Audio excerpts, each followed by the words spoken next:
Lepas dulu ininya hepafitnya, dilepas dulu, kita pas-pasin lagi.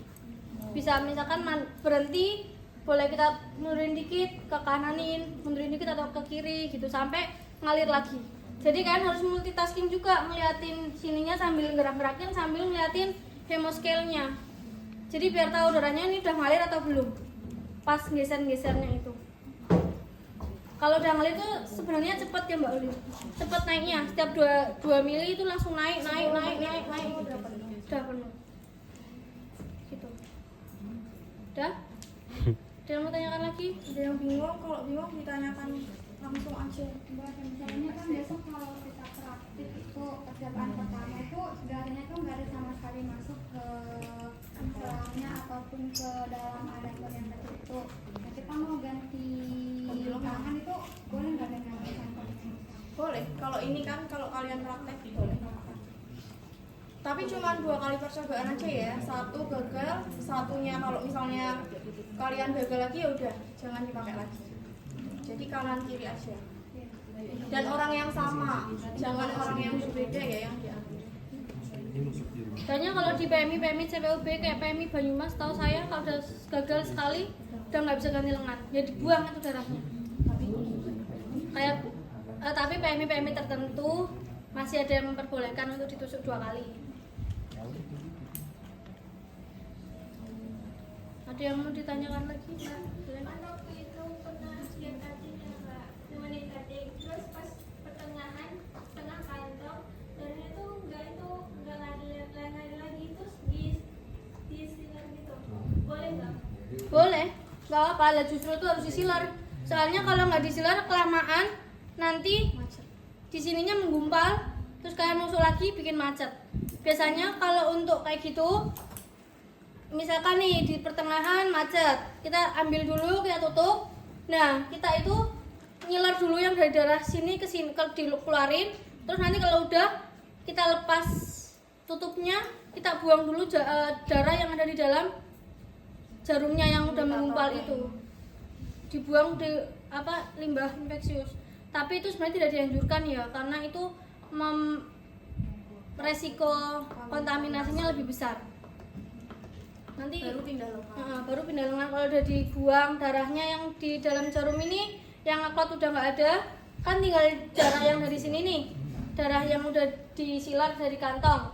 Nah itu nanti baru bisa digunakan lagi. Soalnya kalau nggak dibuang dulu, nggak disilar dulu ini darah yang di dalam jarum, kalian pindah lengan pun nggak akan ngalir. Soalnya darahnya udah ada yang clot dalam jarum sini, ngegumpal.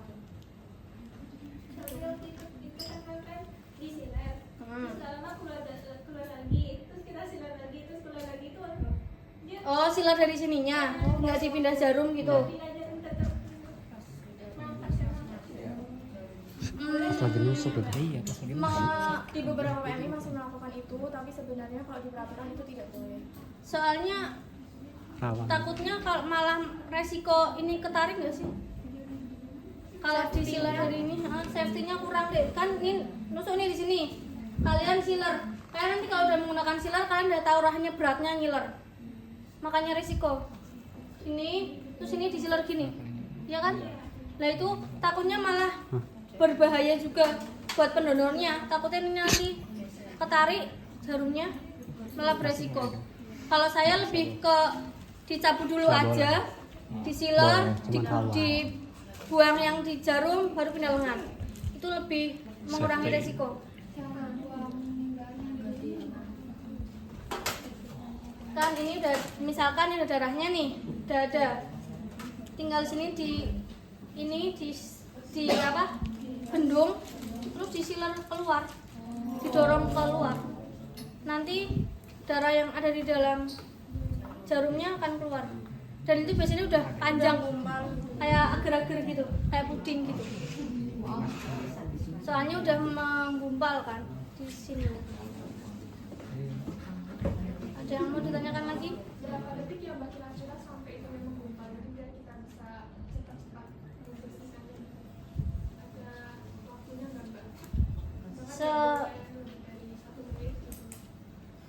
Darah itu kan memang cepat menggumpal kalau nggak ada antikoagulannya Kalau ya. dia secepat. Jadi secepatnya. Jadi misal ini dilihat dari hemoscale-nya kok 5 detik nggak naik darahnya, 5 detik aja atau 10 detik nggak naik darahnya, kita harus cek ulang jarumnya. Kalau misalnya udah dibenerin tetap nggak naik, berarti memang harus dicabut, dan karena nggak ngalir itu karena sudah gumpal di situ, jadi memang harus di sealer. Ada yang mau ditanyakan lagi? Ini ada yang Berarti mending nyiler daripada nyari di dalam. Untuk pengambilan sampel ke tabung EDTA-nya kalau di rumah sakit tuh kayak diklik gitu mbak, bukan dari situ, Iya itu kan? diklik dimasukin gitu. Jadi ada beberapa jenis kantong darah ya. Kalau ini kantong yang tidak ada sampel cupnya. Jadi ada kantong darah yang ada sampel cupnya. Ada selangnya lagi di sini satu, dan ada cup kecilnya gitu kan, kantong kecilnya. Nah itu ada sampel cupnya. Jadi pengambilan sampelnya pun kalau sudah ada sampel cupnya itu tidak perlu diklaim